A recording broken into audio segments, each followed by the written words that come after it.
Hi, my name is Leena James and I am an associate professor at Christ University, Bangalore. Today we will be discussing about the new challenge in India, the digital India. We know that the new government has committed itself to extend the internet facility, e-government service, education and telemedicine to all the communities of our country. The technology is one thing, but how do we prepare to better use of these wonderful new capabilities? Could it be that we need to enhance and upgrade our educational offerings so people feel more excited and energized? Dr. Charles M. Savage, an expert in teaching methodologies, who has come all the way from Germany, is with us today. He is the president and mentor, Knowledge Era Enterprising International, and helps the companies and educational institutions across the globe to discover the tremendous human potential, the fast emerging digital economy. He has just spent a couple of weeks with our MBA students at Christ University. He engaged the students in discovering themselves via online research, what the factors are, what they mean, and how they are interconnected. They capture their thoughts, questions, and impressions using infographics and discovery mapping. As Dr. Charles is here with us today to share his views on visual digital literacy and infographics and their effective usage, the teaching learning process of higher education system in India. To start with, Dr. Charles, could you tell us what is the significance of this particular program and what is the background behind it? Be glad to do that. Thank you very much, Dr. Leena. Something very special is happening in India today. I've been coming to India since 1992, and I can see that there is a new spirit here, especially with the new government and its commitment to digital India. What does that mean for our educational institutions? What does that mean for our companies? Our companies are going through a profound change thanks to big data, the Internet of Everything, the cloud, 3D printing, cyber currency, and so much more. How does that echo in the classroom? What's happened, it seems, is that for a long while, India settled into a teaching style which is what they here call mugging up. And that means that the students are asked to read a book, listen to the lecture of the professor, and then in the exam repeat back what they learned. I would call this using their shallow memory. What I see happening in the emerging digital India is that we need to make the shift to a model of deep learning where, yes, they learn how to do things, they learn what things are, but they need to bring another ability that they already have, but they need to bring another ability, patterns of what's emerging among and between many different factors. And as they do that, they are gaining new insights. So if you shift or think about an educational system that goes from teaching facts to inviting the students to find insights, it really changes the dynamics of the classroom.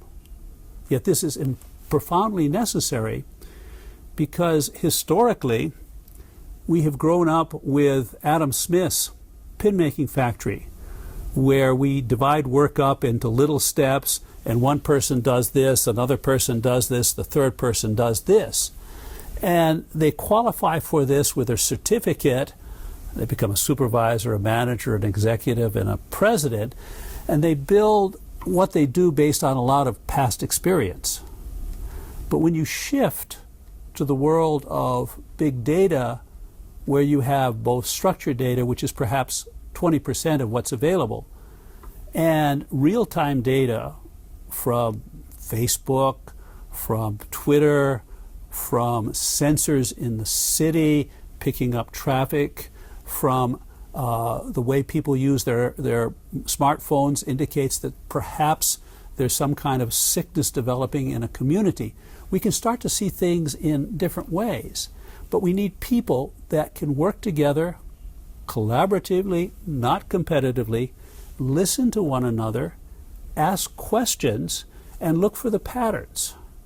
Unfortunately, in our educational system, we ask the students thousands of questions, but we never teach them how to ask good questions.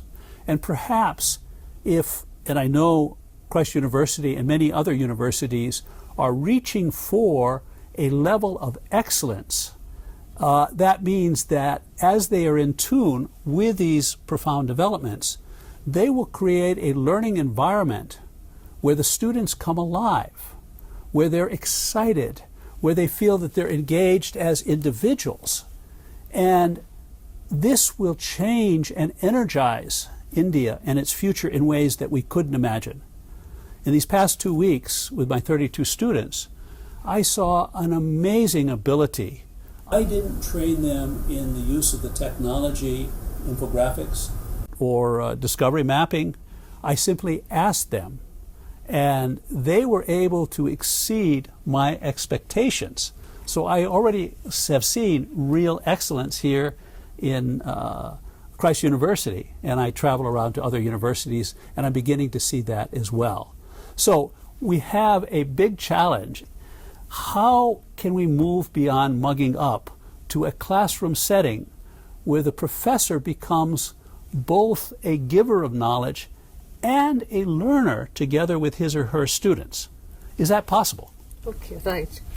Okay, one question from my side. Yes. How are the students involved in this process in your classroom delivery? Very good. What I ask them is, I say, let us go from the individualistic, competitive model that we've had, and let us learn to listen to one another, value one another, appreciate one another.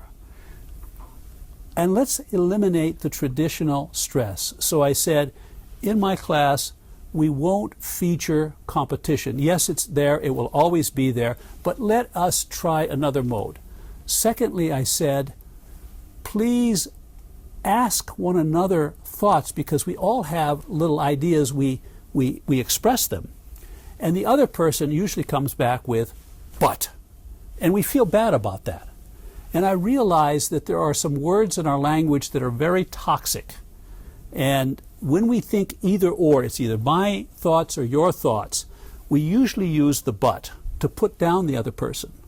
So I said, please eliminate buts and use and, both and. You have an idea, I have an idea. Let's grow it together. So they started growing their ideas. They read about topics that they had no idea before the class. I didn't explain them.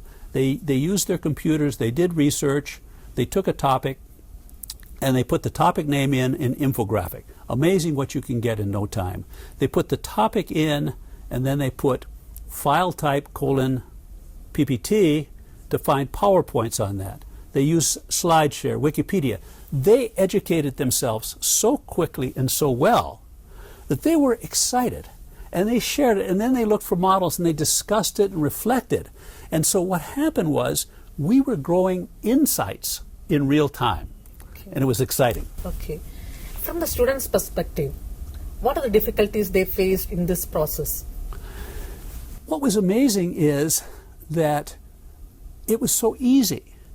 And what I have seen is that, if I may talk historically, when the British were talking about their educational philosophy in the early 1800s, earlier the East India Company had supported scholarship in Sanskrit, Persian, and Arabic. But then they said, and the name that's usually connected with that is Thomas Macaulay, let us teach them English because they're not making it with their own culture or language.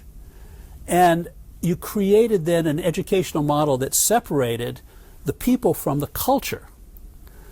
When you allow that culture, their natural curiosity, the wisdom that you have in the various cultures here in India, the Christian community, the Hindu community, the Muslim community, Jains, Buddhists, Farsis.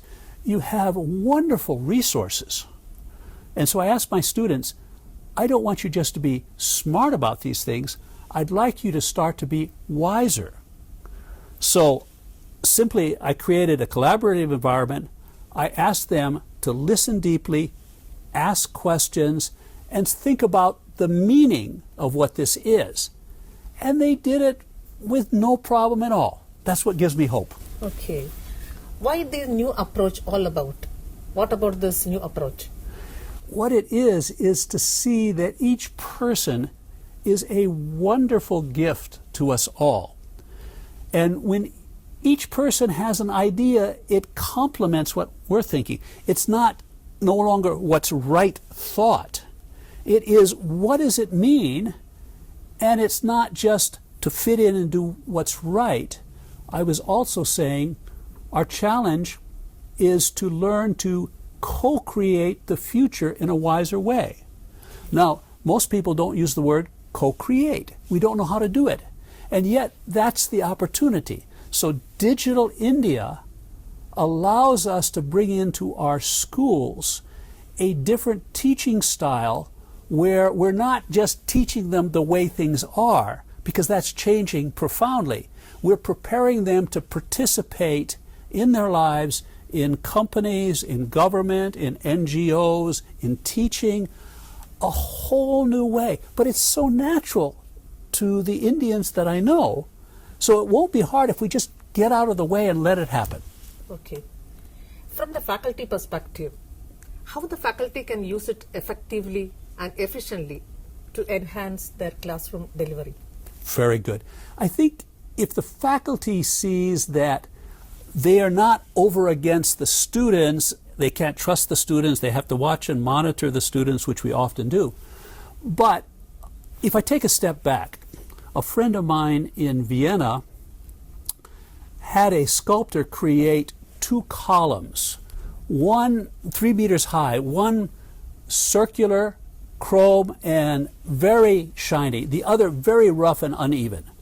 This is what we know, this is what we don't know. When I asked the students, do we know about as much as we don't know? They kind of wonder about that. Do we know most things and there's just a little bit more that we don't know? No. Is it that there's a little bit we know and there's a lot that we don't know? And they usually pick that. So that suggests, what if we as teaching professionals said, this is what I know, but this is what I don't know. Could you help me understand it? And what I find when I do that is there's a profound shift with the students. They're open, they're lively, and even though I was teaching from 9 to 5, at 5 they were still energized. They weren't anxious to go, they were still discussing and reflecting. So it really is not only telling, but also asking. Okay. Dr. Charles, could you tell me what is the difference of mind mapping and infographics? Surely. What I try to do is to give them a framework to see the patterns. And many people know the wonderful technology of mind mapping, where you take a theme and you look and see what's related to it.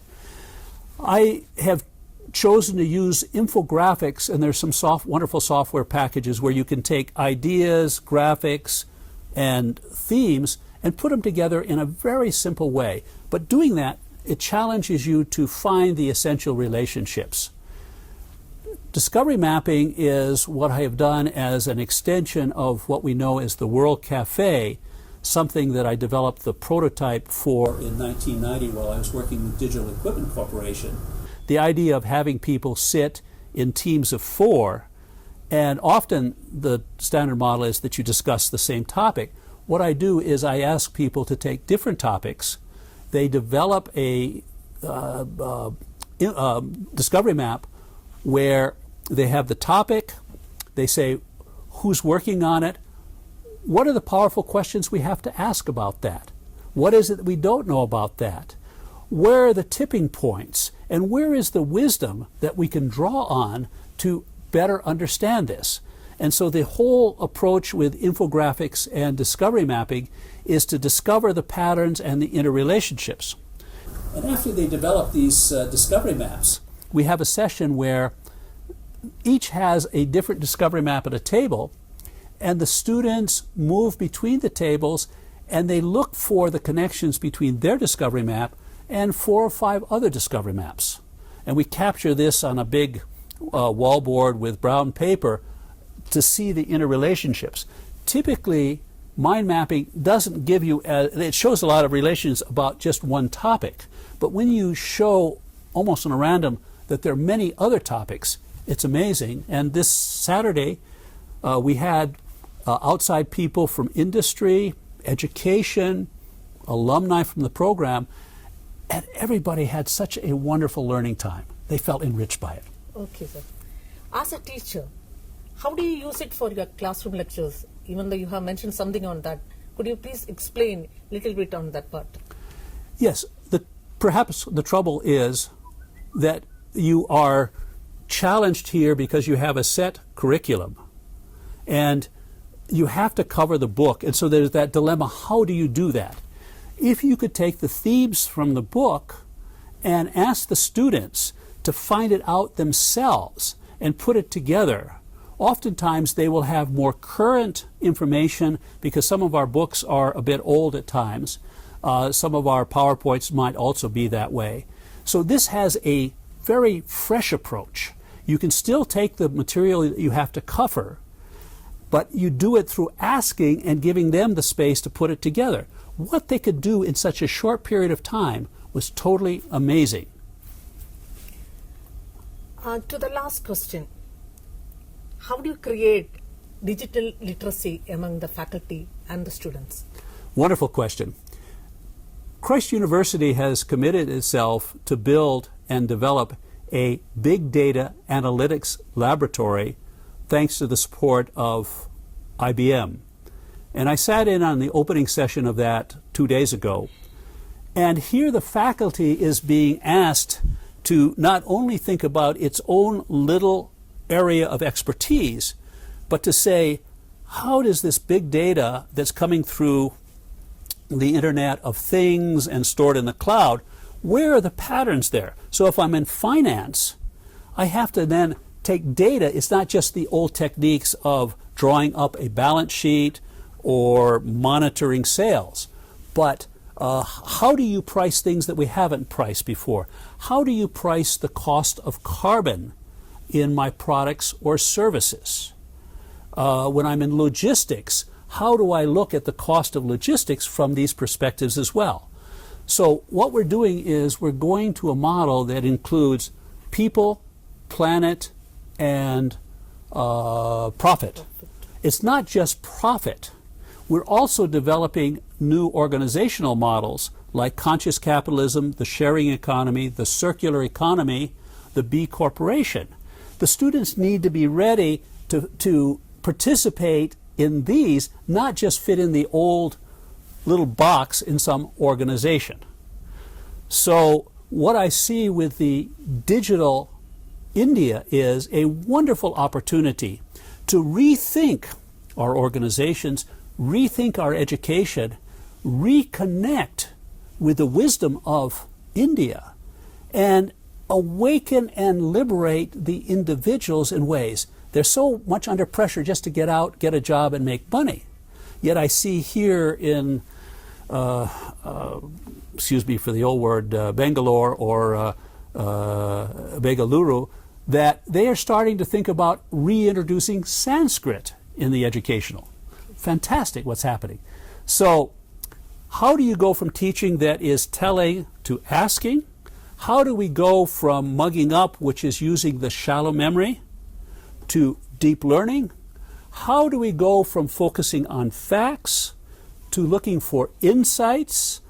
How do we take the objective world that I can see, feel, and touch and measure and bring it together with a subjective world that has values and vision and memory? And how can we, in our educational experience and work experience, bring together the whole person? It's perfect for India. And by 2100, India will be the largest nation in the world, followed by India and, surprisingly, probably Nigeria. We don't think about this. But to have a vibrant economy, when everything is digitalized, we're going to have to go beyond the digital economy and create a co-creative cultural economy. And we're not even starting to think about that. But we can build it into the way we teach, the way we work, and the way we talk with one another. Thank you, Dr. Charles. It was a wonderful and inspiring session. I'm sure this will definitely help the teachers and the students to improve their digital literacy and energize India. Thank you for being with us. Thank you very much. Thank you.